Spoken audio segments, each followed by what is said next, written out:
las vamos a grabar e inmediatamente se terminen, la grabación se sube a la plataforma para que de pronto ustedes, si requieren volverla a ver, la puedan verla nuevamente, o si para aquellos compañeros que no pudieron asistir, puedan verla en su momento. Listo. Entonces, bueno, hoy lo que vamos a ver son estos tres temas globales: la definición de una función, la prueba de la recta vertical, para determinar si determinada expresión, determinada gráfica corresponde a una función o a una relación, y vamos a ver la parte de límites y continuidad, cómo evaluar un límite, qué es un límite, cómo evaluarlo y cómo determinar la continuidad de una función en un punto. Y a qué hace referencia pues este concepto de continuidad. Listo. Entonces lo primero que debemos tener en cuenta es qué es una función. Una función es una regla que asigna a cada objeto de un conjunto A exactamente un objeto en un conjunto B. Disculpen compañeros, esta es la compañera que no ha podido ingresar. Denme un segundo por favor, Claro, la presentación yo ya la envío, muchachos, qué pena. Denme un segundo que es la compañera que está tratando de ingresar.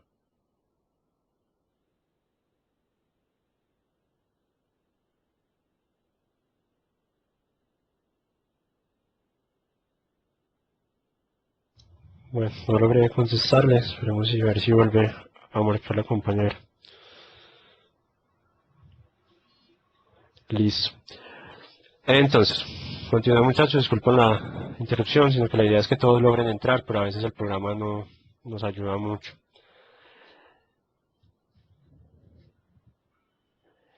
Listo. Entonces, una función es eso, una regla que asigna a cada objeto de un conjunto A exactamente un elemento de un conjunto B. Esta palabra de exactamente un objeto o un elemento es extremadamente importante. ¿Por qué? Vamos a ver ahorita las dos reglas que debe cumplir de existencia y unicidad determinada expresión para que realmente sea una función. Entonces, a partir de esa definición, simplemente o gráficamente podríamos verlo como se ve ahí en la imagen. Simplemente, de un conjunto A, la función le asigna a cada uno de esos elementos del conjunto A, le asigna un único elemento del conjunto B. Listo. Eso es gráficamente, como se define una función. Si nosotros lo vemos como una especie de máquina o una cajita, una función funciona de esta forma, valga la redundancia. Va a ser algo a lo que le vamos a entregar. Hagan de cuenta una pequeña máquina que le insertamos algo. Le insertamos nuestra variable x o un elemento x cualquiera. Lo insertamos a la función, él viene, entra aquí a la función, y la función aquí la procesa, hace algo con ese elemento que nosotros le dimos, y nos va a entregar algo, nos va a dar una salida, nos va a llegar a entregar un elemento de salida, que normalmente se denota f de x. En eso consiste una función. Generalmente esta función f va a ser una expresión matemática, es decir, nosotros vamos a darle una x de entrada, la función que es una expresión matemática va a realizar una serie de operaciones algebraicas y nos va a entregar a nosotros un elemento de salida que se llama f de x. Esa notación de la f con la x en el paréntesis se lee como f de x. ¿Listo? Eso es globalmente el concepto de función. Una regla, que en nuestro caso, pues que estamos hablando de cálculo, va a ser generalmente una expresión matemática que nos asigna a un elemento de un conjunto, que para nosotros generalmente van a ser números, le asigna un elemento de salida de otro conjunto. ¿Listo?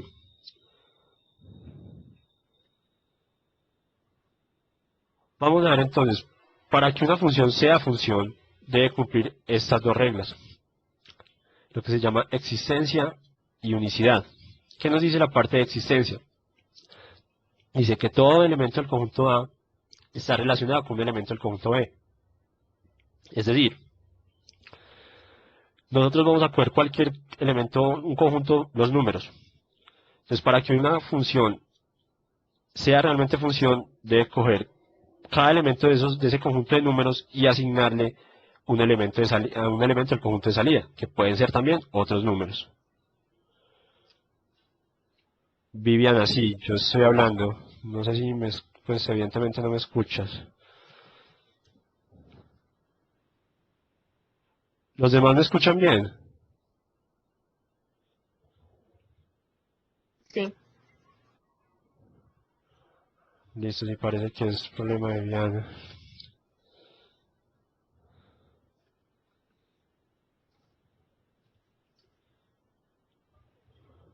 No tiene casi volumen. Pues aquí yo lo tengo al máximo. De pronto Isabel trata de subirle en tu computador porque aquí el micrófono está en el tope. Entonces de pronto es sonido de allá. A la compañera. No se escucha sin estar las...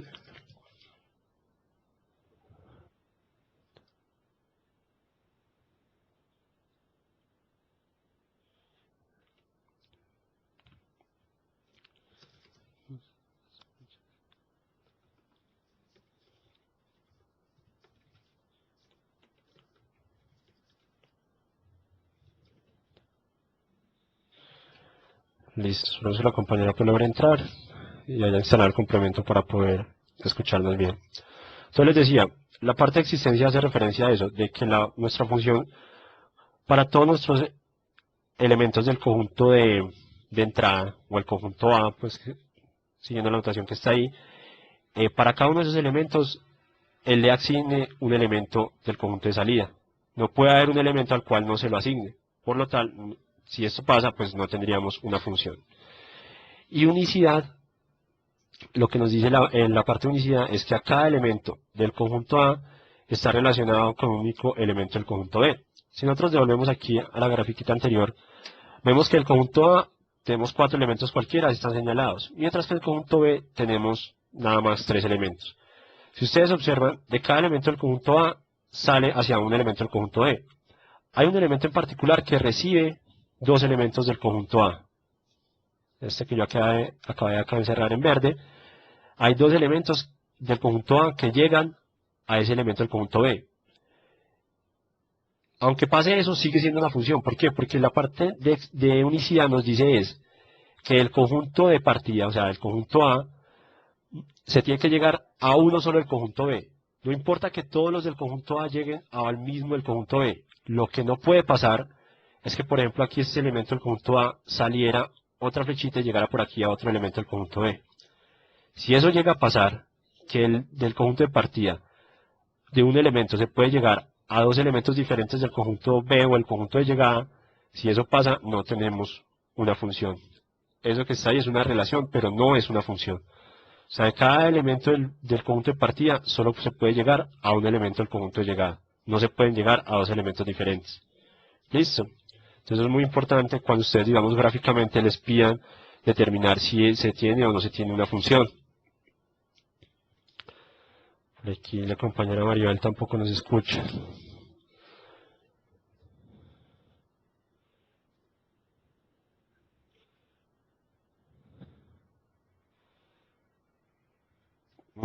Hay varios que no nos escuchan.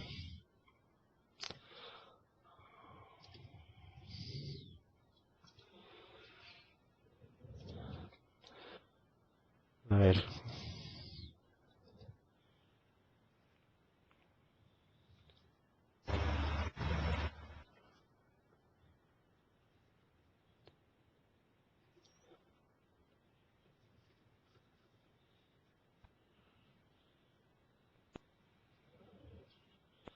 A ver, las compañeras de pronto no instalan el complemento y a veces pone algo de problema.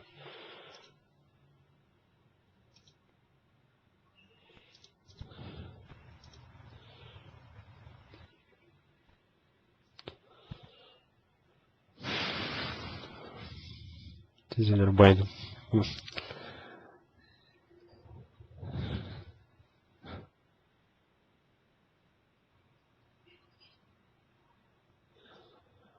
A ver, tratamos de darle aquí solución a las compañeras porque lo que a mí me muestra, en teoría, deberían tener audio.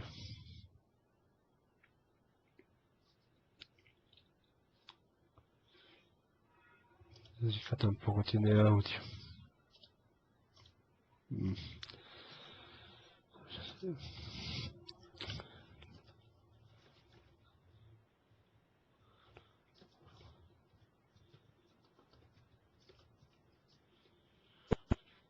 Pues esperamos que la compañera intente ingresar nuevamente con el Mozilla, que funciona un poco mejor.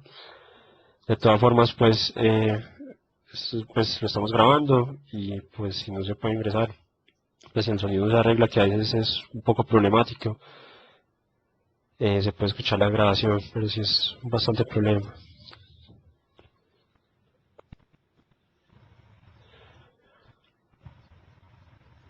Listo. Vamos a tratar de continuar, solo las compañeras pueden ingresar.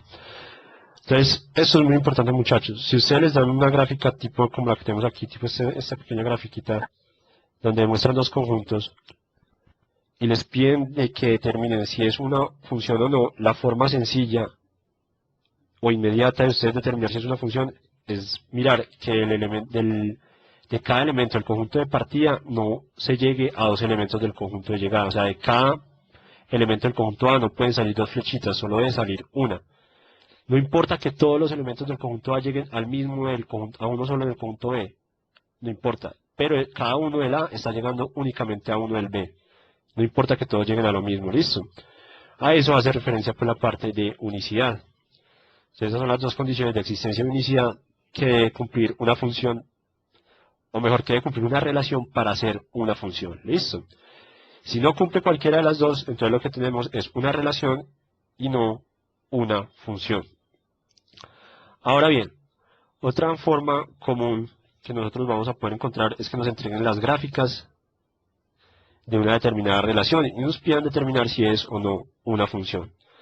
Para esto se ha diseñado una prueba muy sencilla o una forma muy sencilla de determinar si la gráfica que nos está mostrando pertenece o no a una función. Y es la prueba de la recta vertical. Simplemente que consiste en trazar una recta vertical en cualquier punto de la función y si esa recta corta la gráfica en un solo punto, entonces tenemos la gráfica de una función. Por ejemplo, aquí la gráfica que tenemos, la gráfica A, la que tiene a su izquierda. Si nosotros en cualquier parte de la gráfica trazamos una recta vertical, bueno, aquí trata de hacer la vertical, vemos que la recta vertical solo corta en un punto la lineecita azul, que es la gráfica que nos están dando. Miren que en cualquier punto solo la corta una vez. En cambio, si nos vamos a la gráfica B, la que está a la derecha, vemos que si nosotros trazamos una recta vertical, esta corta en uno o más puntos la gráfica que nos están dando. Por ejemplo, la que acaba de trazar y la que está en el ejemplo, corta la línea azul, que es la gráfica, la corta en 3 puntos. La corta por acá, aquí abajo, y aquí abajo vuelve y la corta. Si trazamos una recta vertical por aquí, un poco más corrida, vuelve y nos pasa lo mismo. La corta en 3 puntos. Entonces, con que la corte en más de un punto, si la corta en 2 o más, no importa cuántas veces la corté, desde que sea más de 2, ya lo que podemos decir es que esa gráfica que nos están dando no es la gráfica de una función. Puede ser otra cosa, es la gráfica de una relación, es, no sé, un cúmulo de datos, pero no es la gráfica de una función. Listo. Entonces, ya sabemos cuál es el concepto de función. Es simplemente una regla que le asigna a cada elemento de un conjunto de partida un elemento del conjunto de llegada. Sabemos que tienen que cumplir dos reglas, existencia y unicidad. Que a cada elemento del conjunto de partida le asigne, exista un elemento del conjunto de llegada. O le asigne uno, perdón. Y unicidad es que solo le debe asignar de a uno. No puede a un elemento del conjunto de partida asignarle dos elementos diferentes del conjunto de llegada. O de lo contrario, no se tiene una función. ¿Listo? Antes de pasar a la parte de límites, otro concepto importante que ustedes de pronto van a encontrar tanto en los libros de cálculo como en el documento de estudio de la unidad es el concepto de dominio y rango. Simplemente el dominio es el conjunto de partida y rango es el conjunto de llegada. Esa es la analogía. ¿Qué pasa con el dominio? El dominio para determinadas funciones puede estar un poco limitado. Me explico, ¿no? Por ejemplo, nosotros sabemos que las raíces de los números negativos no están dentro de los números reales. Entonces, por ejemplo, si nuestra función es raíz de x, sabemos que el dominio no puede abarcar los números negativos, o sea, los números negativos no pueden ser nuestro conjunto de partida porque la función no está definida en esa parte. O, por ejemplo, tenemos una división. Entonces sabemos que si se tiene una división, el dominio de esa función que tiene una división no puede tener números que hagan que el denominador sea cero, porque ya sabemos que la división por cero no está definida. Listo. La forma de ustedes determinar el dominio se reduce a eso, a mirar en qué números o cuáles elementos sí se pueden ingresar a la función sin que haya problemas, sin que nos dé una determinación de ese tipo, que se divide por cero, que una raíz negativa o cosas de ese tipo. O sea, que no les dé una incoherencia. De resto, entonces todos los elementos pueden incluirse en el dominio de una determinada función. No sé de pronto qué dudas tengan hasta aquí con este concepto de función como tal.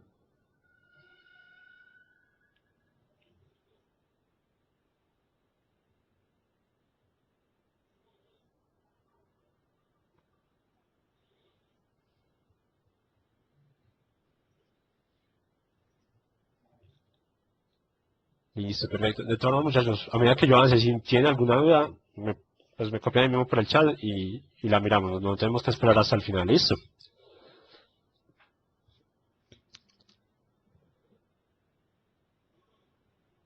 Aquí un compañero me está copiando.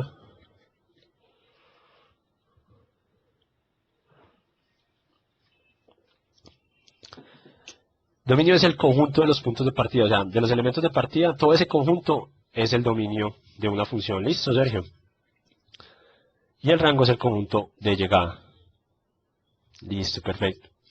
Ahora bien, bueno, ya pues propiamente en el curso, o sea, esas funciones para nosotros van a ser expresiones matemáticas, ecuaciones, por decirlo así, como comúnmente las conocemos. ¿Listo? Vamos entonces a mirar el otro concepto importante de esta primera unidad, y es la parte de límites. Aunque bueno, antes de continuar con eso, vamos a hacer un pequeño ejemplo de la parte de funciones y de su dominio. Listo, un segundo que yo cambio, para dejar claro este tema antes de continuar.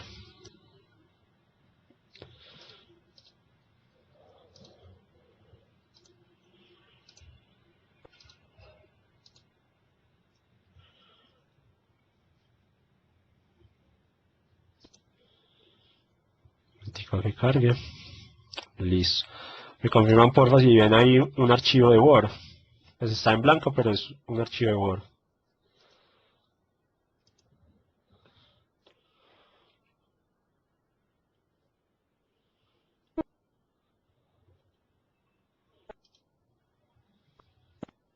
Listo, perfecto. Entonces vamos a mirar un pequeño ejemplo de un ejercicio típico de esta parte de funciones y de dominio y rango. Entonces, por decir algo, nos van a dar esta función, yo la voy a copiar acá, x menos 4. Y abajo,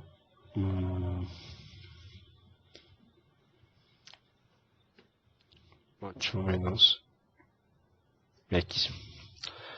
Listo. Entonces supongamos que nos dieron esta función y nos piden hallar el dominio y el rango. Aquí una pregunta. Claro que sí, Jessica. Espero que me estés escuchando. Si no, porque no sé si solucionaste tu problema, pero claro que sí. Inmediatamente terminemos, yo envío la grabación. Listo. Entonces vamos a hacer aquí este pequeño ejemplito. Supongamos que nos dan una función de ese tipo. Nos dicen, eso es una función y nos piden hallar el dominio. O sea, ¿cuál es el dominio de esa función?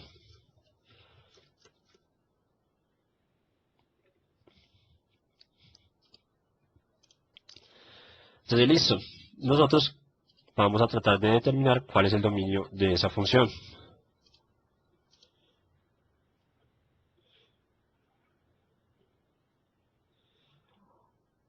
Ah, bueno, Juan, yo lo envío, o sea, yo lo envío general ahí al correo, por el correo interno de la plataforma. Si alguno no puede, o no sé, tiene algún problema con ese correo, me lo copian por acá, porfa, y, y yo se los mando también a ese correo, entonces. Listo.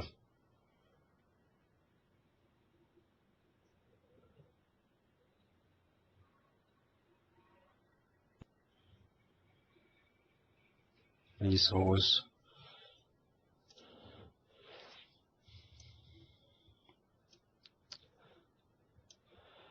Ya listo, ¿cómo?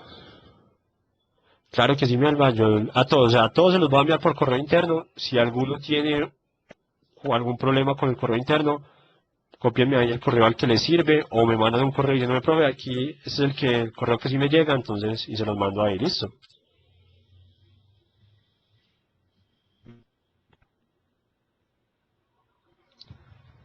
Listo. Entonces, ¿cómo determinamos el dominio de esa función? Como les decía, bueno, es una función, es una expresión matemática, es, por decirlo así, lo que nosotros conocemos comúnmente, es una, no, bueno, no es una ecuación, porque una ecuación no tiene una incógnita, esto es simplemente una función, es una expresión matemática, nos piden hallar el dominio. Entonces, bueno, cuando nos piden hallar el dominio de una expresión matemática o de una función, nos están diciendo, bueno, ¿qué número se puede meter en esa función que no me va a salir nada raro? Entonces, en todo este curso de cálculo, nosotros vamos a trabajar en el dominio de los reales. O sea, es decir, nos vamos a meter con números imaginarios, por si de pronto alguno ya lo ha escuchado o ha trabajado con eso. La parte imaginaria nosotros no la vamos a tocar. Nuestro conjunto global de números son los números reales. Entonces, lo que me están preguntando a mí es, ah, bueno, yo le puedo meter ahí todos los números reales a esa función o hay algunos números que me den problemas. Entonces, cuando yo tengo raíces o cuando tengo divisiones, tengo que ser cuidadoso porque hay números que me pueden generar o una raíz negativa o una división por cero. Entonces, miremos primero la raíz. ¿Qué números puedo yo evaluar en esa raíz sin que me dé un número negativo? Es decir, que yo cambie aquí x por cualquier cosa y no me vaya a salir un error ahí, que no me va a salir un número imaginario.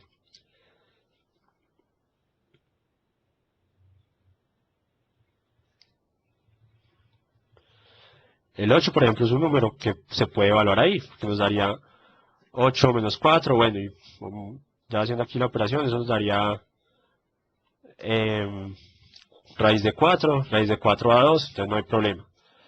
Pero en general, ¿cuánto debe ser el mínimo número o a partir de qué número puedo evaluar yo ahí o hacer esa operación ahí sin que me vaya a salir algún error? Si yo evalúo en 4, me va a dar 4 menos 4, 0. Con 0 no hay problema, raíz de 0 da 0, no sigue sirviendo. Pero si yo evalúo en un número menor a 4, si yo tomo por debajo de 4, ahí voy a tener un problema. Por decir, si yo evalúo en 3, eso me va a quedar que 3 menos 4 me da menos 1. Y raíz de menos 1 están los imaginarios. Entonces no puedo evaluar en 3. Una forma muy fácil de uno identificar desde dónde puede evaluar es con el otro número. O sea, si yo necesito que eso sea mayor a 4 para que no me vaya a dar menor a 0, entonces, ¿qué me está diciendo a mí? Yo puedo evaluar ahí números cualquiera, siempre y cuando sean 4 o más. Por ejemplo, si yo evalúo 4.1, me sirve porque eso me va a dar 4.1 menos 4, me da 0.1, raíz de 0.1, la podemos calcular, pero sigue siendo real. Entonces, para la parte de la raíz, nosotros necesitamos o nos sirven todos los x que sean mayores a 4. Listo. Pero entonces, por este lado está bien, pero abajo tenemos una división. Lo que nosotros con las divisiones que queremos evitar, que nos vaya a dar 0. ¿Qué pasa si nos da 0? Pues vamos a tener una división por 0 y esa no está definida. Entonces, ¿qué número de abajo hace que a mí me dé una división por 0? O sea, ¿qué número que vaya a evaluar yo aquí hace que me dé una división por 0? Entonces, es claramente que es el 8. Si yo tengo 8 menos 8 me va a dar 0 y me queda, sin importar lo que de arriba, me va a quedar abajo dividiendo por 0 y eso no está definido. Entonces, ¿qué podemos concluir de eso? El 8 no hace parte del dominio, porque nos genera una división por 0. Entonces nosotros sabemos que por la raíz nos sirve cualquier número que sea mayor a 4, menos el 8, porque por ejemplo 9 nos sirve, 10 también nos sirve, 7 nos sirve, abajo no hay problema, pero arriba, cualquiera mayor a 4 nos sirve para arriba y abajo. El único que no tiene problema es el 8 porque es el que nos genera que sea la división por 0. Entonces ya para allá yo el dominio simplemente digo lo siguiente. El dominio de esa función son todos los reales mayores a 4, esa restricción me la dio la raíz, menos el 8. O sea, todos los números que sean mayores a 4 menos el 8. ¿Por qué? Porque el 8 me da el problema abajo en la división. Entonces esta es la forma de que ustedes cuando les entreguen una función, miren cómo hallar el dominio. Miran dónde hay una raíz, dónde hay una división, que son las que pueden generar problemas. Cuando tenemos funciones, digamos, muy fáciles, por ejemplo, x más 10, o 25x más 10, ahí no hay problema, porque no hay divisiones ni raíces. Entonces el dominio son todos los reales. Ahí de entrada uno ni siquiera tiene que poderse analizar, no. Eso es lo que se denomina una función polinómica, entonces, que son las que o por ejemplo este tipo, ustedes también de pronto vieron en cursos previos de matemáticas operativas o en el colegio, cosas así, que x cuadrado más 25x, siempre y cuando sean así solo sumas o restas, aquí puede ser una resta, no hay problema. Esas funciones son polinómicas, el dominio son todos los reales, no tienen ninguna restricción. Las restricciones se dan cuando tenemos funciones un poco más complejas que tienen raíces o tienen divisiones que nos pueden generar problemas como raíces negativas o divisiones por 0. Listo. Entonces con este pequeño ejemplo vamos a pasar ya a la parte de límites. Vamos a cambiar aquí y vamos a volver a la presentación. Aquí.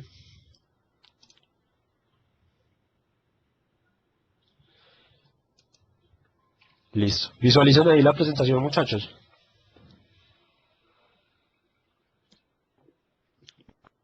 Bueno. Entonces vamos a continuar con la parte ya de límites. Lo primero entonces es, ¿qué es un límite o cómo se define en un límite? Lo que nos dice un límite es lo siguiente. Si f de x, o sea, f de x es cualquier función, se aproxima cada vez más a un número cualquiera L, cuando la x, o sea, cuando el número que le estamos metiendo a la función se acerca cada vez más a c por cualquier lado, entonces L es el límite de f de x cuando x se aproxima a c. Eso suena un poco enredado así en palabras y en definición. Suena bastante complejo, pero vamos a ver que es mucho más sencillo. En notación, un límite se escribe de esta manera. Límite de f de x, o sea, aquí va la función, o la expresión que es matemática que tengamos, cuando x tiende a c, es decir, cuando nuestro x lo vamos a acercar mucho a un numerito cualquiera c, es igual a L. Entonces lo que nosotros vamos a hacer es tratar de hallar eso, o sea, ¿qué pasa cuando x se acerca a c? ¿Qué pasa con la función? ¿A qué número se acerca? Vamos a ver que es muy fácil, con un ejemplo lo vamos a aclarar muchísimo más. Por ejemplo, tenemos entonces aquí el límite de x cuadrado más 1 cuando x tiende a 1. Queremos saber eso, qué valor nos da. O sea, es decir, cuando yo me estoy acercando a ese numerito 1, cuando x se acerca a 1, toda esta expresión, ¿a qué número se acerca? O sea, más o menos, ¿cuánto va a darnos esa expresión? Entonces vamos a resolver ese límite. Vamos a tomar, como lo que nos dice el límite es, que, ¿qué pasa cuando x se acerca a 1? Es muy importante esa parte de se acerca. Entonces vamos a tomar números muy cercanos a 1, muy cercanos a 1, pero un poquito más pequeños, un poquito menores. Vamos a tomar valores menores a 1, van a ser muy cercanos a 1, pero no llegan a ser 1. Y los vamos a evaluar en esta función, en la función que nos dieron. Y vamos a mirar qué es lo que pasa. ¿Listo? Entonces vamos a hacer una tablita. Aquí vamos a poner nuestros valores de x. Y aquí vamos a poner los valores que da la función, es decir, lo que da al reemplazar x aquí en esta expresión, que es x cuadrado más 1. Entonces si yo reemplazo, si yo tomo x igual a 0.8 y hoy lo reemplazo, entonces 0.8 al cuadrado más 1 me va a dar 1.64. Listo. Pero voy a seguir acercándome a 1. Voy a tomar números más cerquita de 1 porque eso es lo que me está diciendo el límite. Eso. Vamos un poquito más despacito. Vamos con 0.9 y vamos a llegar a 0.99 y más cerquita incluso. Con 0.9 nos da 1.81. Vamos a tomar 0.95. Si lo evaluamos, eso nos da 1.9025. Vamos entonces ya con 0.99. Si lo evaluamos en esa expresión nos va a dar 1.9801. Cuando yo evalúo, simplemente que reemplazo aquí ese valor de 0.99 lo reemplazo ahí, lo elevo al cuadrado y le sumo 1. Pues hago la operación pues algebraica. Vamos a seguirnos acercando. Vamos a tomar 0.9999. Eso es casi 1. Si lo evaluamos, eso nos da 1.9998. Miren que ya esto nos empieza a decir hacia dónde se está acercando la función. O sea, esto, la x, que es la que estamos evaluando, se nos acerca a 1. Y si nos damos cuenta, la función, al evaluarla, al reemplazar esos números cercanos a 1, vemos que nos estamos acercando como a 2, ¿no es verdad? O sea, ese 1.9998 es prácticamente 2. Pero vamos a ver entonces si eso es cierto. Ya lo hicimos con números muy cercanos a 1, pero un poquito menores. Vamos a hacer el mismo procedimiento con números muy cercanos a 1, pero un poquito mayores. Es decir, vamos a verlo acá. El mismo procedimiento, pero vamos a arrancar con números que sean un poco mayores. Entonces empezamos con 1.1. Si vamos y lo reemplazamos, eso nos da 2.21. Si vamos y nos acercando más a 1, como en este caso estamos en números mayores, cuando nos acercamos, estamos bajando un poquito más, pues vamos disminuyendo hasta que lleguemos a algo que sea casi 1. Ya reemplazamos ese 1.05 en x cuadrado más 1, y eso nos da 2.1025. Ahora evaluamos 1.01, eso nos da 2.0201. Hagámoslo más cercano a 1 a 1, entonces cogemos 1.001 y evaluamos, y eso nos da, bueno, 2.002001. Vamos a acercarnos mucho más, 1.00001, y lo venimos y lo evaluamos pues aquí en nuestra expresión, en nuestra función. Y eso nos da 2.00002. Entonces miren que lo mismo pasa cuando nos acercamos con números un poquito mayores. A medida que la x se acerca a 1, a medida que nos vamos tomando valores más cercanos a 1, la función se va acercando más a ¿qué? Vemos que a 2, o sea, ese 2.00002 ya es muy cercano a 2, prácticamente es 2. Entonces, nosotros, aquí está como la tablita resumida de los cálculos que hicimos allá.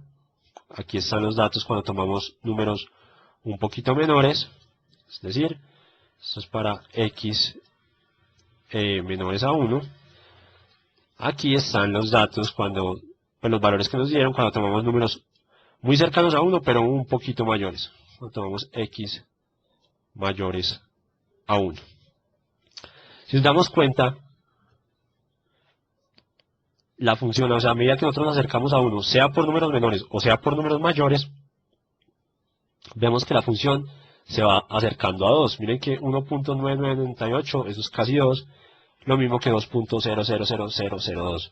Eso es prácticamente 2. Entonces nosotros podemos decir que a medida que nos acerquemos a 1, a medida que esa x tome valores más y más cercanos a 1, el límite va a tomar valores más y más cercanos a 2, es decir, tiende a 2.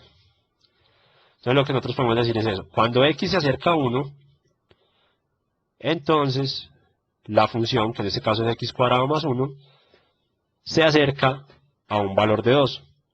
En eso consiste un límite.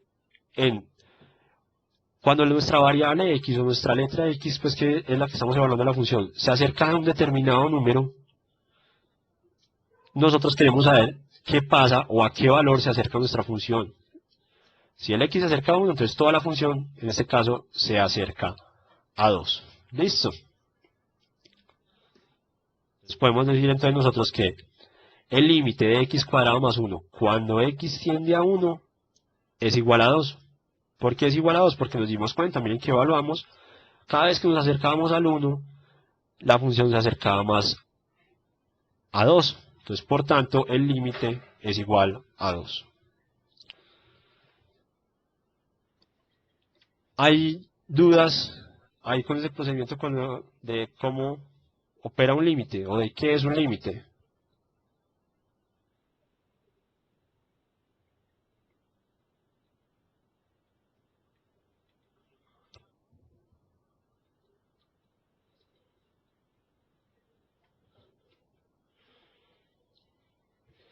Sí, la respuesta para ese ejercicio sería 2, porque eso es lo que pregunta el límite. O sea, si la x se acerca a un número, que en este caso era 1, esa función, que en nuestro caso era x cuadrado más 1, ¿a qué número se acerca? Entonces nos dimos cuenta que se acercaba a 2. Esa sería la respuesta. Listo.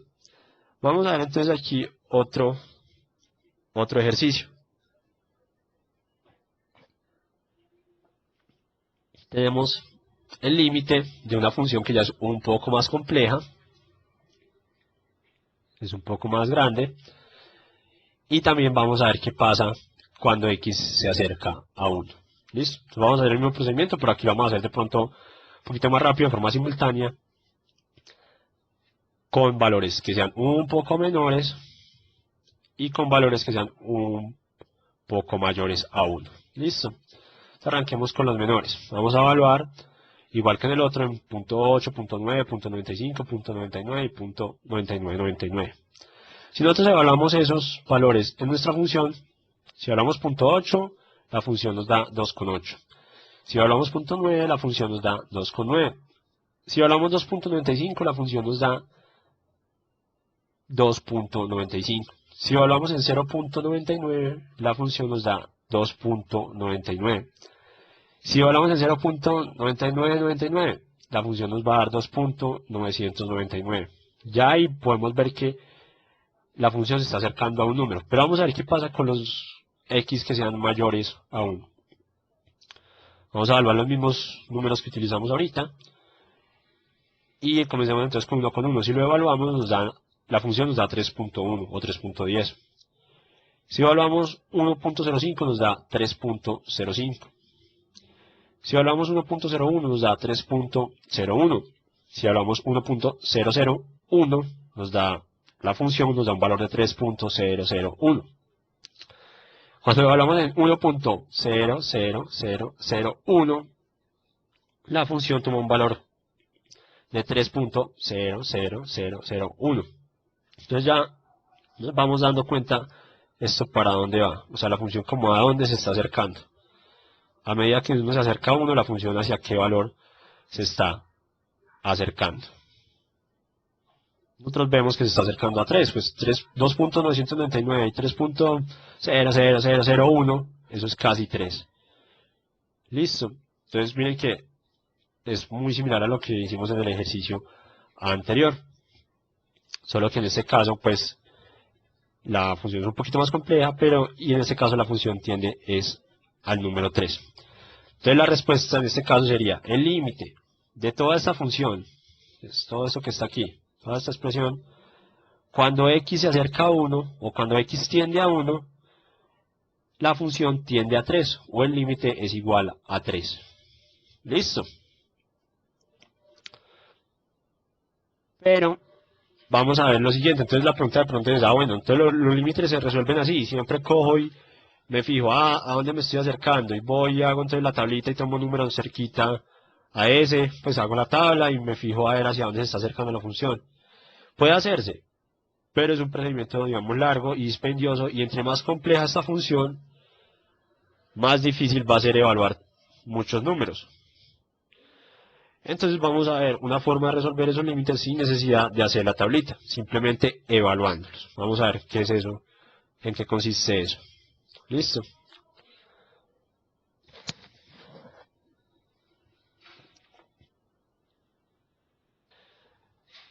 Yo ese límite de x cuadrado más 1 lo puedo partir en dos límites. En el límite de x cuadrado más el límite de 1. Y simplemente, bueno, aquí está paso por paso, pero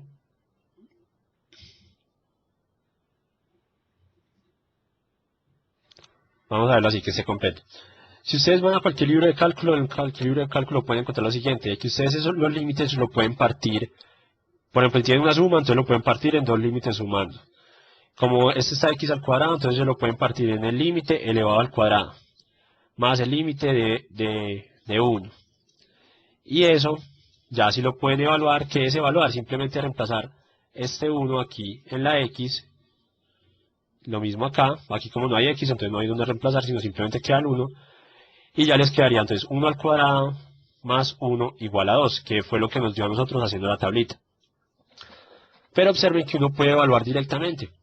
Miren aquí el que está abajo. Nosotros tenemos nuestro límite, y simplemente sin ponernos a hacer todos estos pasos, o sea, todos estos pasos, como les digo, si ustedes buscan cualquier libro de cálculo les van a mostrar eso, pero son pasos pues que de cierta forma se pueden obviar, o sea, aquí, ellos se lo muestran a usted muy detalladamente, porque es un libro pues netamente de cálculo. Nosotros queremos es más bien no centrarnos tanto en esa parte matemática, sino aprender a operar con estos límites. Entonces miren que el resultado va a ser el mismo. Si yo cojo mi límite y sin hacer todo eso simplemente vengo acá y reemplazo ese 1 acá, entonces me quedaría 1 al cuadrado más 1. 1 al cuadrado pues da 1, 1 más 1 da 2.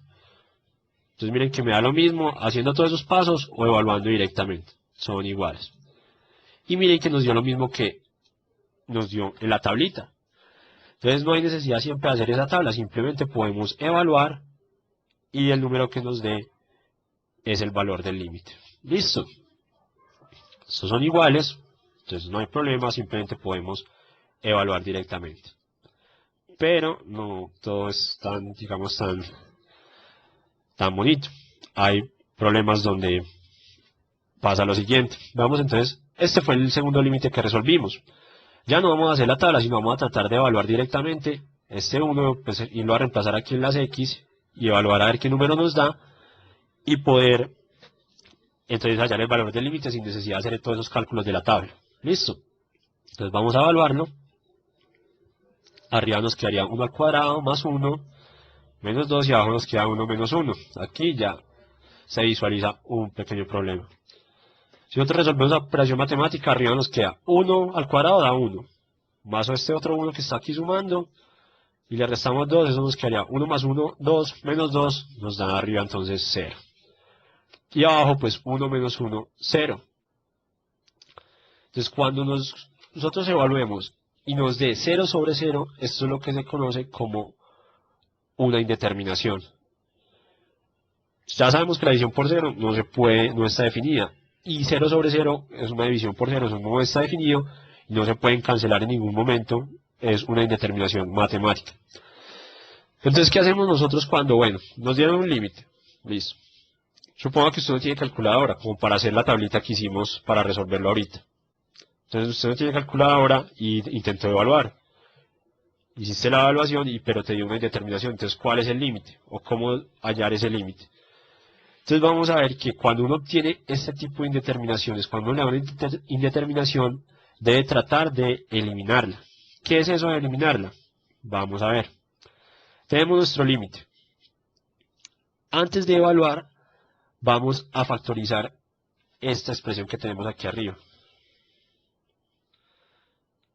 Si de pronto recuerdan, la parte de factorización es tomar una expresión que está en sumas y restas y copiarla en forma de factores, es decir, que nos queden como dos cosas multiplicando. Entonces Entonces, si nosotros factorizamos esa expresión que está en el numerador, en la que está arriba, nos da de esta manera. Nos quedaría x más 2 multiplicando a x menos 1. Esta es la factorización. Ahí lo que se hizo en ese paso, en ese numerador, fue simplemente factorizar lo que estaba pues en la parte de arriba. Ya como factorizamos, podemos hacer lo siguiente. Podemos cancelar ese x más 1, perdón, ese x menos 1 que está arriba con el x menos 1 que está abajo, dividiendo. Como ahí no hemos evaluado, podemos cancelar eso sin ningún problema. Se cancela y ya nos queda simplemente x más 2. Como estas dos cosas se cancelaron, el límite se redujo a esto.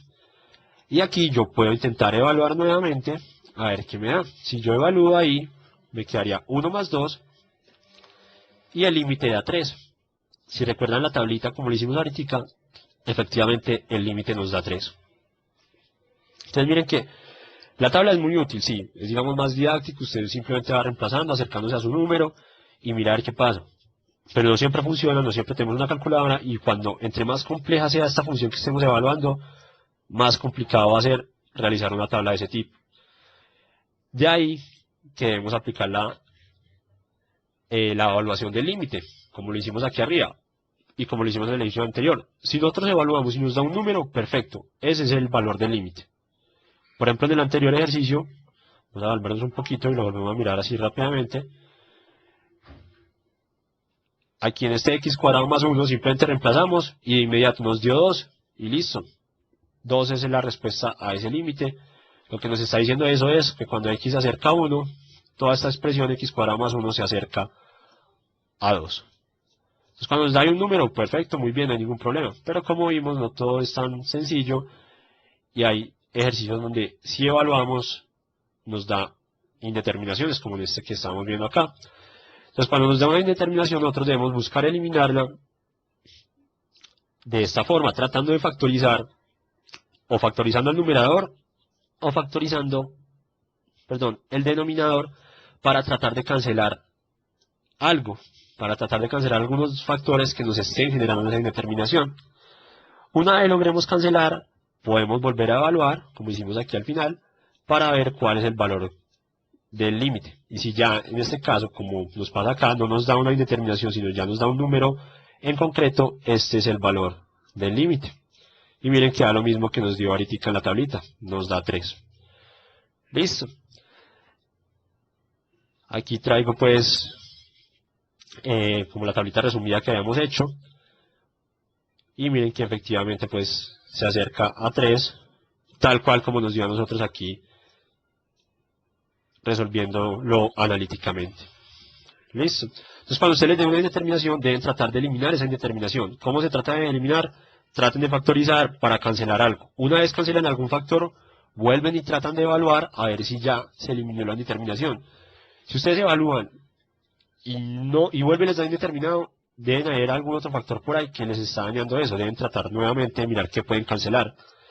Si evalúan y ya les da un número en concreto, ese número es el valor del límite. A modo, digamos, como procedimiento general, uno podría seguirlo de esta manera. Evalúa el límite. Fija si hay indeterminación. No hay indeterminación, entonces listo, se obtiene el valor del límite de una, sin problemas. ¿Hay indeterminación? Sí. Tratar de eliminar esa indeterminación factorizando o racionalizando, aunque generalmente y lo que vamos a ver aquí en el curso es más con la parte de factorización. Evaluar nuevamente para obtener el límite. Listo. Esto es, digamos, como el procedimiento genérico que uno debe seguir con los límites. Preguntas. ¿Qué preguntas tienen con respecto al concepto de límite y a la forma de solucionar los límites?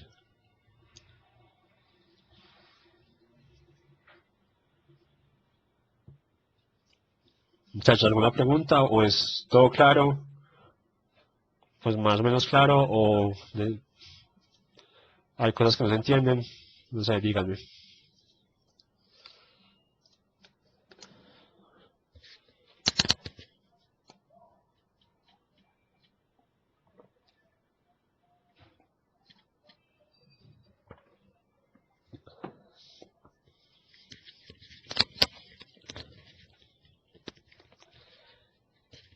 Listo, por aquí.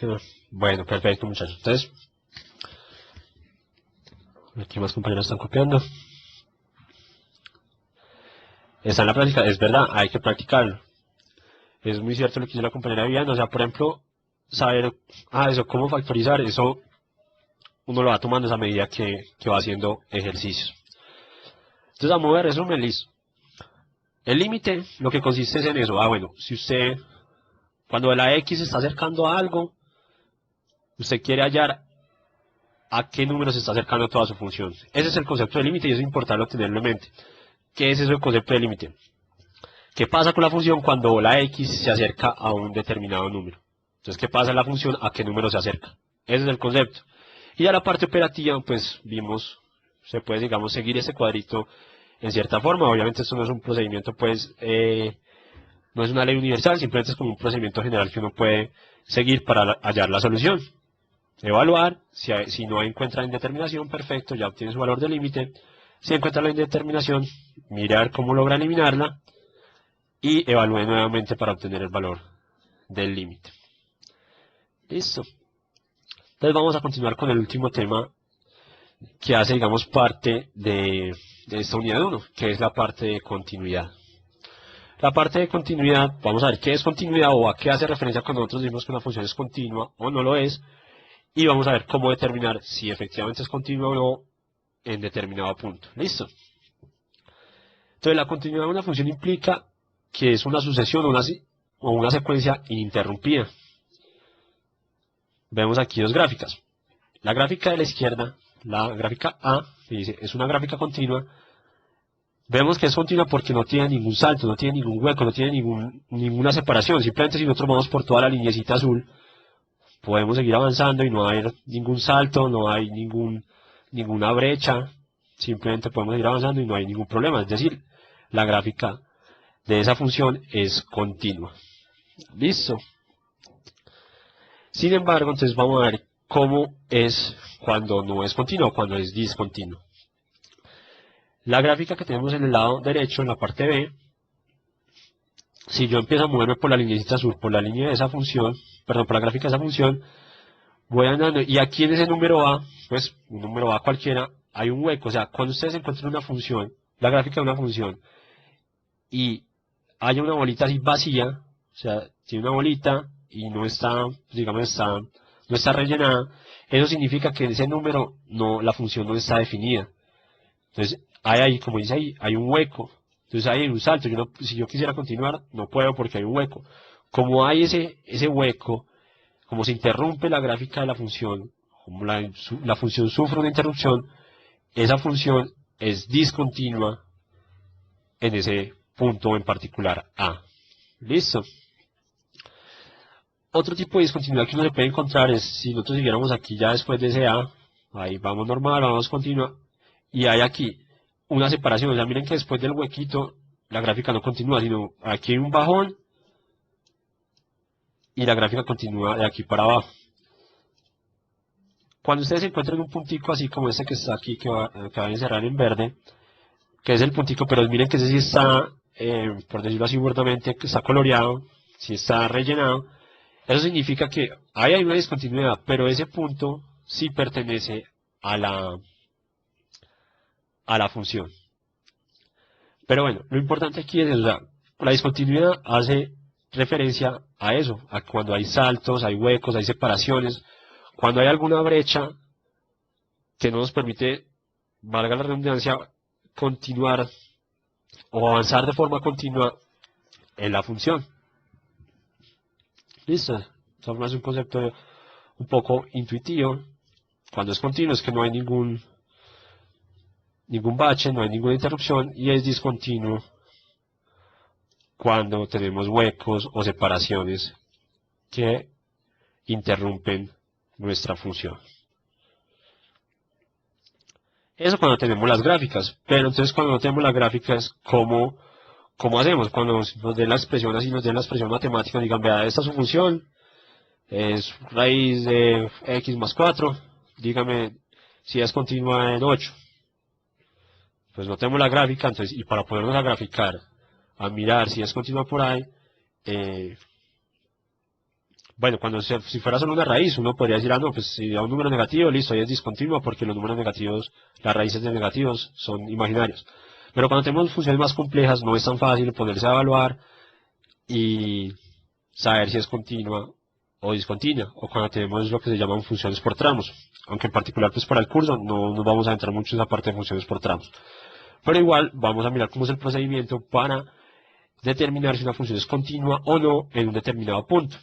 El procedimiento es muy sencillo. Para uno saber si una función es continua en un punto, debe cumplir tres reglas. ¿Cuáles tres reglas? Estas tres que tenemos aquí.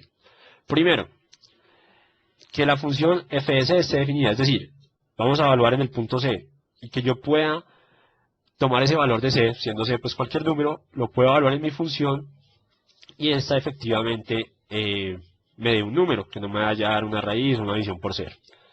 Segunda regla, que el límite exista. ¿Qué es que el límite exista? Que nos dé un valor. Si nos da una indeterminación y no es eliminable, o nos da una división por cero, o nos da una raíz negativa, bueno, algo de ese tipo, entonces el límite no existe. ¿Listo? Y la tercera regla que debe cumplir para que sea continua es que el valor que nos dé la función, o sea, el valor que nos dé en 1 y el valor que nos dé el límite deben ser iguales. Si esos valores son iguales, entonces se cumple la tercera regla y la función es continua en ese punto C. Con cualquiera de las tres reglas que no se cumplan, ya, la función es discontinua. Si ustedes evalúan la primera, o sea, ustedes van a mirar si está definida, pero van y evalúan y les da una raíz negativa, ya saben que eso no está definido, entonces no cumple la primera regla, ni siquiera mire las otras dos porque ya con que no le cumpla una, la función es discontinua en ese punto. Entonces vamos a ver un pequeño ejemplo. Por ejemplo, nos dan la función f de x, 1 sobre x. Y nos preguntan si es continua o discontinua en x igual a 0. Entonces, si nosotros evaluamos, la primera regla dice que lo evalúe, entonces yo lo evalúo, simplemente reemplazo donde está la x, reemplazo 0, que es donde lo tengo que evaluar, y de una me da 1 dividido 0. Sabemos que la división por 0 no está definido, entonces de entrada ya es discontinua, ni siquiera tengo que evaluar la regla 2 ni la regla 3, ya con que no me cumpla la 1 sé que no está definido y por tanto es discontinua en ese punto x igual a 0. Listo. Vamos a ver otro ejemplito que sí nos cumpla la primera regla para poder evaluar las otras dos. Entonces nos preguntan aquí, nos dan nuestra función, es 16 sobre x cuadrado menos 8, y nos preguntan si es continua en 4. Entonces, primera regla, si f4, o sea, si evaluando ahí en 4 está definida la función. Simplemente vamos a nuestra función, reemplazamos donde están las x, reemplazamos el 4 y resolvemos las operaciones. Entonces arriba nos queda 16, abajo nos queda 4 al cuadrado menos 8. 4 al cuadrado da 16, 16 menos 8, entonces abajo nos da 8, arriba teníamos 16, 16 dividido 8 nos da 2. Entonces está definida, sí, claro que está definida. Nos dio 2, entonces no hay problema, cumple la primera regla, entonces vamos a mirar la segunda regla. Mirar si el límite, cuando x tiende a 4, de la función existe. Entonces vamos a resolver el límite. Entonces lo que nosotros tratamos de hacer es evaluar. Entonces si evaluamos esa función, simplemente sería aquí evaluar en 4 y nos daría lo mismo, nos daría 16 arriba, abajo nos quedaría 4 al cuadrado menos 8, nos da 8 abajo, 16 dividido 8 nos da 2. Entonces en efecto el límite existe, entonces cumple la segunda regla. Ya que nos falta mirar la tercera regla, que evidentemente vemos que la cumple. El valor que nos dio en la regla 1 y el valor que nos dio en la regla 2 son exactamente iguales. Por tanto, cumple la regla 3, son iguales, y la función entonces es continua en ese punto de x igual a 4. Esos son los tres pasos que ustedes deben siempre evaluar para determinar la continuidad o no de una función en un determinado punto. Como les digo, con cualquiera de las reglas que no se cumplan, entonces ya ustedes paran ahí y dicen que es discontinua. Si les cumple la regla 1, bien, pero ya van a la regla 2, si la regla 2 no les cumple, ya ya con eso es discontinua. O directamente, si la primera regla no la cumple, ya es discontinua y no hay necesidad de mirar las otras dos. Listo. Entonces estos son los temas, digamos, globales de la unidad 1, lo que más vamos a tratar de trabajar, tanto en el taller como en el foro. Y espero pues con esto haber de pronto dilucidado alguna de las dudas que tuviesen. Igual sé que esto, como les digo, es de práctica, entonces pues la idea es que traten de resolver el taller y el foro. Cualquier duda también que se les vaya presentando durante la solución de eso, de inmediato me pueden contactar. Me envían por correo o por Skype pues en los horarios de asesoría. O por celular también me pueden llamar, pero en las horas establecidas siempre les voy a contestar. En las otras, si puedo, yo les contesto. Si de pronto no puedo y me dejan el mensaje, yo con gusto les devuelvo la llamada. Listo. Bueno, miramos entonces dónde buscar el libro. A ver, el libro está en una página, está en la base de datos de la universidad. Lo que pasa es que uno no puede descargarlo completo, tiene que descargar por partecitas. Pero vamos a ver dónde lo pueden encontrar ustedes, que varios compañeros tuvieron algunas dificultades para encontrarlo, entonces vamos a ver cómo lo pueden descargar. ¿Listo? Entonces denme un segundo, vamos a poner aquí en pantalla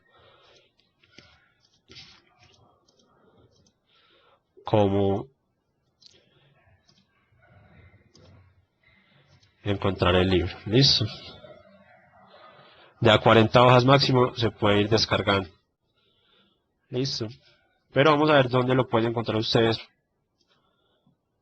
para que lo descarguen, lo miren o si lo quieren mirar en línea, pues como ustedes gusten. Igual también para que conozcan cómo acceder a la base de datos, puesto que ahí hay bastante material que les puede ser de utilidad. De todas formas, en el taller hay un enlace a un videito que también explica cómo ingresar a esta base de datos, pues por si de pronto se les olvida y no para cargar pues toda esta grabación se demora un poquito más. Entonces ahí está el enlace al video que indica dónde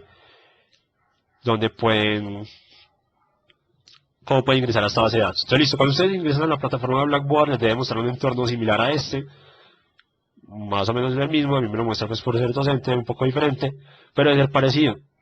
Ustedes van aquí a la izquierda donde dice herramientas y le dan en anuncios. Una vez que le den clic ahí, la plataforma pues los direcciona a la parte de anuncios, donde hay pues varios anuncios institucionales. Entonces tienen que buscar ahí el anuncio que los lleve a la base de datos. La forma más fácil es utilizar el buscador del navegador. Simplemente le damos aquí libro, la base de datos se llama el libro, como nos muestra aquí. Entonces, utilizando el buscador del navegador, copiamos ahí el libro y él de inmediato nos remite al anuncio donde está el acceso a esta base de datos. Y le damos aquí, dice para acceder al libro, dar clic aquí, le damos clic y él nos redirecciona ya a la base de datos. Esta es la base de datos del libro, como dice aquí, es de la Fundación Universitaria Católica del Norte, es una base de datos institucional que tiene libros de todo tipo y en especial pues de la parte de cálculo tiene varios libros. Entonces ya aquí le damos en buscar y vamos a buscar el libro que nosotros necesitamos. Uno con el nombre del libro que es no me acuerdo exactamente el nombre. Y si pone uno cálculo le muestra muchos libros, pero en el taller está el nombre exacto.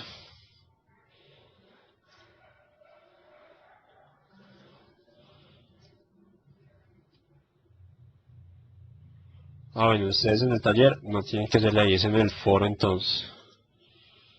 Como tengo varios cursos, se me confunde a veces. El libro se llama Introducción al Cálculo Diferencial. Uno simplemente viene acá, le da aquí búsqueda simple. A veces es bueno cuando ustedes vayan a buscar acá, eliminar las tildes. Él a veces tiene problemas con el buscador con las tildes, se confunde, entonces copiar sin tildes. Entonces ustedes copian el título del libro en el buscador. Aquí en la parte, él permite, digamos, anexar otro criterio de búsqueda. Yo generalmente uso el de autor.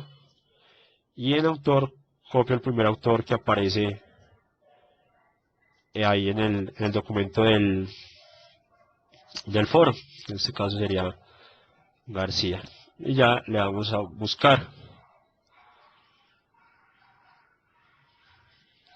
Vamos a ver que nos muestra los resultados. Y bueno, aquí me jugó una mala pasada, no lo muestra. Entonces vamos a quitarle el autor y que nos muestre. Ah, bueno, es que no me cogió el título. Traducción al cálculo diferencial.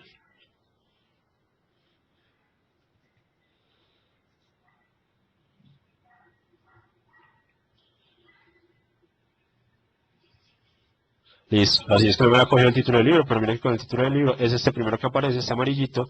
Entonces ustedes les dan aquí clic en el título y ya él los remite al, a la base de datos. Y ya en particular pues para el foro les dicen que ustedes deben buscar determinadas secciones. Vamos por ejemplo a la sección 3.1. Entonces vamos aquí a abrir en contenido, sección 3, vamos aquí 3.1. Le damos clic ahí y él ya aquí nos muestra la sección 3.1. Como pueden ver, este es un libro, o sea, tiene toda la teoría de los temas que vamos a tratar, entonces puede ser también otra herramienta de estudio para el curso. Y los ejercicios siempre están al final de la sección, entonces vamos a avanzar un poquito buscando los ejercicios que aquí están. Aquí me pasé, dice acá ejercicios, entonces por ejemplo, en el documento donde están los ejercicios para el foro, dice, al grupo 1 de la sección 3.1 tiene que hacer el ejercicio 2A. Entonces, aquí dice 2. Entonces dice si f de x es x al cuadrado menos 3x más 2 determinar, y aquí en la siguiente página. Entonces a este grupo 1 le toca hacer este literal A. Evaluar pues esa función que es muy sencillo. Y bueno, ahí ya ustedes pueden ir buscando los ejercicios que necesiten. Para descargarlo tienen que iniciar sesión y ya él sí les va a permitir descargar. Pero él les permite, como decía el compañero, les permite descargar hasta un máximo de 40 páginas. De más no les deja, entonces pues ya ustedes descargan las que necesiten o lo pueden ir mirando ahí en la base de datos.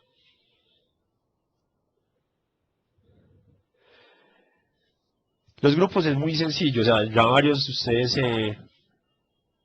listo, no, Jessica, precisamente la metodología de los grupos que vamos a trabajar es muy sencilla. Los grupos se necesitan para los foros temáticos. En un foro temático, simplemente vamos aquí a ingresar, mejor dicho. En los foros temáticos, simplemente, cálculo para administración, tú vas a ingresar al foro. Vamos a mostrar aquí en pantalla, entras pues por discusiones, normal. Entras a las discusiones. Aquí en el tablero de discusión te va a mostrar todos los foros, está el foro de dudas y respuestas, bueno, el foro de presentación. Y aquí está el primer foro temático 1. En el curso vamos a hacer dos foros temáticos. Esos dos foros globalmente tienen una calificación de 10% sobre la nota final. Entonces es importante pues que los hagan. Entonces tú ingresas aquí al foro temático. Entonces entras y vas a ver una serie de secuencias que dice grupo 2, grupo 5, grupo 1, grupo 4. Tú buscas alguno que diga que tiene cupos disponibles, por ejemplo, el grupo 3, que tiene cupos disponibles. Entonces entras al grupo 3, ya que hay algunos compañeros que se inscribieron, ahí están. Y simplemente entonces tú le das responder a cualquiera de las citas. Puedes dar a la primera, le das responder y copias tu nombre. Dices ahí, bueno, Jessica, voy a ser el integrante número tal, aquí creo que hay 4 integrantes, tú serías, digamos, el quinto y ya haces parte de ese grupo. Esa es la forma de inscribirse a un grupo en un foro temático. La idea del foro es aportar, es decir, es importante esto para todos. No es un taller que ustedes se reparten los ejercicios y el día antes del cierre del foro suben todos los ejercicios y ya, listo. No. La idea del foro es precisamente que practiquen, que intenten, que participen. Me explico. Por ejemplo, Jessica, que me contabas que no tienes compañeros. No hay necesidad, tú te inscribes ahí. Y bueno, es bueno que te pongas en contacto con ellos. Pero si hipotéticamente ellos por alguna razón no te respondieron, entonces tú no esperas a que ellos te respondan, sino vas al listado de ejercicios, los miras y los empiezas a resolver los ejercicios todos. No, empiezas de a uno, resuelves el primero y subes tu solución. Ah, mira, yo creo que este primer punto se hace así y sube la solución. Esos son aportes. Entre más se aporte al foro, mucho mejor. ¿Por qué? La nota, digamos, del foro 1, el 55% de esa nota del foro 1 es la participación. El otro 45% es ya mirar pues que los ejercicios sean correctos. Pero lo que más interesa en los foros es que ustedes participen, practiquen, que indaguen, que den sus soluciones, incluso si están incorrectas. Tú puedes subir un ejercicio y tú creías que se hacía de determinada forma, y lo subes. Otro compañero lo sube y le da otro resultado. Entonces, o él te puede preguntar, o tú le puedes preguntar, ve, ¿por qué te dio así? A mí me dio así, yo lo hice de esta manera, vos que hiciste diferente. Entonces él te puede decir, no, mira, yo hice así, de pronto vos te equivocaste en tal parte, y ahí te das cuenta tú del error. O tú ver que otro compañero subió, lo hizo diferente, y tú te diste cuenta que él se cometió determinado error en la solución que subió, entonces tú le copias ahí. Ahí mismo dentro del foro, le respondes, compañero, mira, te equivocaste en tal parte. Todo ese tipo de participaciones cuentan, y es lo más importante en el foro. La idea es exactamente esa, o sea, que se practique, que intenten, sin miedo a equivocarse, o sea, ahí no hay sanción. Si tú subiste 3 soluciones incorrectas y solo hasta la cuarta o quinta te dio la solución correcta, no importa, no hay, digamos, penalización en la nota por eso, todo lo contrario. La idea es practicar y que intenten y que apliquen los ejercicios. Normalmente la primera vez que uno intenta hacer un ejercicio, pues lo más seguro, lo que más fijo tiene es que no le vaya a dar, pero hay que intentarlo para que efectivamente lo haga en forma correcta. ¿Listo? Entonces, pues bueno, así puedes ingresar al foro y pues para todos esa es más o menos esa es la forma que vamos a trabajar en los foros, ¿listo? Es importante eso, no necesitan esperar a contactar a todos los miembros del grupo para repartirse ejercicios o algo así. No, si ustedes pueden empezar a trabajar, a subir soluciones y que se empiece a dar, pues digamos, las retroalimentaciones. Lógicamente yo voy a estar pendiente de todo lo que suban por si en determinado ejercicio digamos, no se logra llegar a la solución correcta o tiene muchas dudas, ahí intervengo yo pues para tratar de direccionarlos. ¿Listo? ¿Qué más les digo importante respecto a los foros? Ah, bueno. Sí, la solución la montan ahí en foro temático, o sea, todo lo que ustedes hagan ahí en esa, por ejemplo, los que están en el grupo 3 todo ahí dentro de ese grupo 3 le dan a responder ahí y suben la solución. Todo ahí dentro de ese foro, pues los del grupo 3 dentro del grupo 3 los del grupo 4 dentro de su secuencia del grupo 4 y así. Listo, todo ahí. Listo. Obviamente, si digamos, ustedes empezaron a hacer algún ejercicio, o sea, no es que cada uno vaya a hacer todos los ejercicios, porque son varios y bueno, pues la idea es practicar. Se los pueden, digamos, repartir si lograron contactarse. Si no, ustedes lo empiezan a hacer el primero, el segundo, el tercero. Lo importante es que los vayan haciendo. Listo. Obviamente, pues la idea es que los hagan todos y dado que los grupos pues son numerosos, pues espero yo que logren hacerlos todos y que les sirva pues de insumo ahí para que practiquen. Y obviamente pues también son calificables, entonces pues es bueno que lo hagan porque ambos foros van a ser el 10% pues de la nota final. No sé muchachos si tienen alguna otra duda con respecto a los temas que vimos hoy, con respecto a alguna cosa del curso o con respecto pues a esta metodología de los encuentros sincrónicos.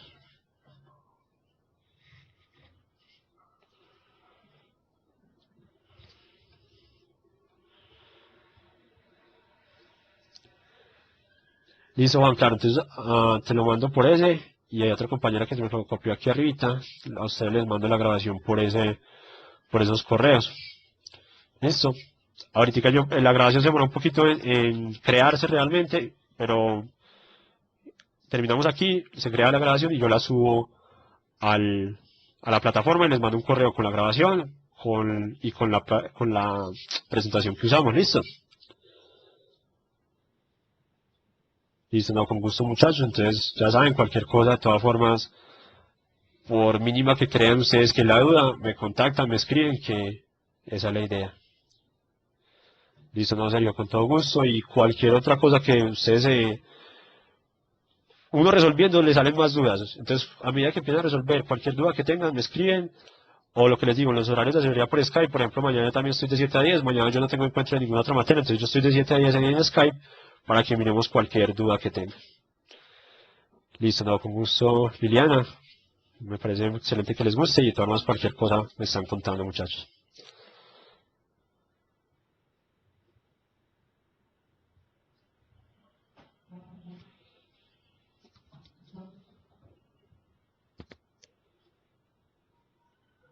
Aquí el compañero me está copiando.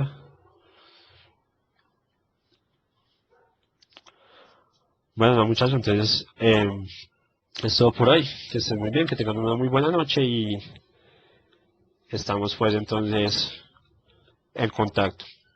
Nos vemos igual de todas formas en el próximo encuentro. ¿Listo?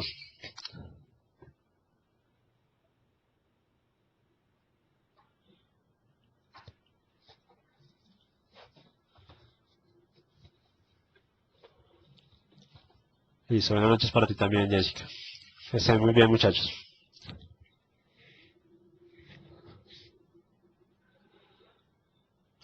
Dime, Melba, claro, dime. Buenas noches, que estés muy bien. Y qué pena, Melba, yo juraba que tenía el complemento ahí a la mano, pero no lo encontré. Pero bueno, menos mal pudiste ingresar. De todas formas, si al principio te perdiste alguna cosa y tienes alguna duda, ya sabes, pues me escribes de inmediato, ¿listo? Listo, Melba, que estés muy bien entonces. No, claro, dale, les mando pues ahorita la grabación y, y si tienes dudas, me vas, me vas contando, ¿listo? Te digo, mañana estoy de 7 a 10 por si de pronto ves la grabación y tienes alguna duda, mañana la miramos o me escribes y yo te respondo lo más rápido posible.